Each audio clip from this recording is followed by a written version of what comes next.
Mac, just wanted to get your thoughts on your night tonight from a scoring standpoint. What you feel was working for you, and how did you feel about just the manner in which you got to the 26 points?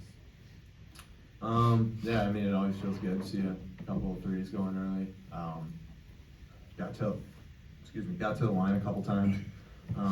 It's always just kind of nice to see some easy buckets going before you start shooting some deep threes and letting the long ball fly. But I mean, you kind of just go down the stat sheet. You see Steve with 4 assists, these 2 with 3 assists. You know, I can remember a couple plays off the top of my head where I was just the recipient of a one more pass after penetration into the paint. So I think it's just, you know, culmination of good team basketball, really. Sharing the ball at a high level, getting paint touches when we can, and yeah, like I said, just sharing it at a high level. Michael, right here. Sorry, Nick. Go ahead, Michael, and then we'll give Nick, he's got a real good question. Max, how frustrating have the last couple games been where you're getting some good looks, but the shot just hasn't been falling?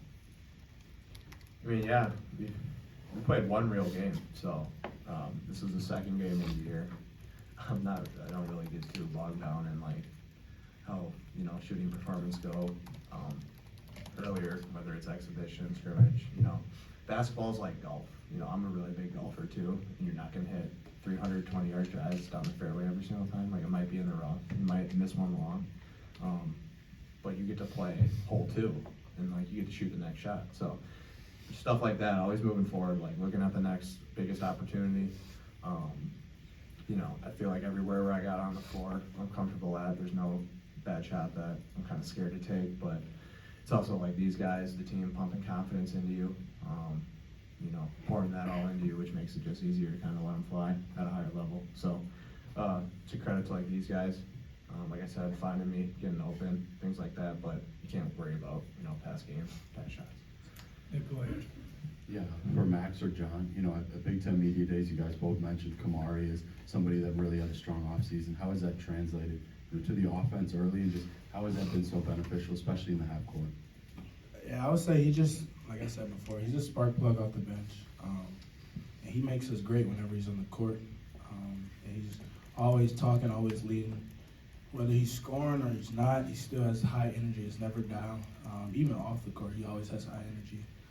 Even when he was hurt during the offseason, he was always had high spirits. So that's a great point guard to have on the floor, and just a great guy overall. Yeah, Mike echo that.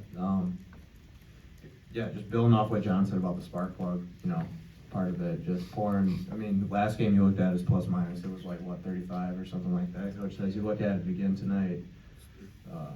Well, it's 3, but I mean, that's also a very, like, take what you want with that stat.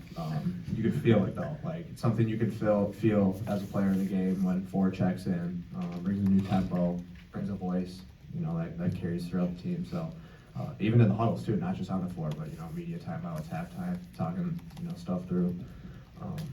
It's a blessing that we got him here.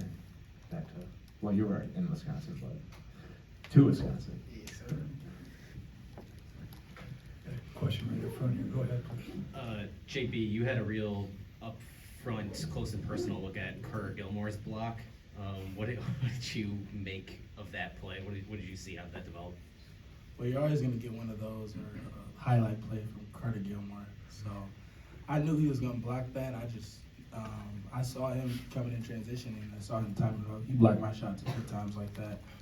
I think he cussed after, but something like that. But yeah, like Carter Gilmore, he's, like I said, he's similar to Kamari, but in a different role. He just comes off the bench, gives good energy, knows the game, plays the game the right way, and just plays his role. I mean, he doesn't complain. Comes in with a high spirit every single day, and just does his job.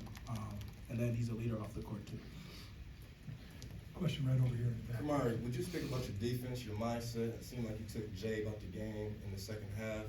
Would you just speak about that, please? I know that defense is going to win us a lot of games.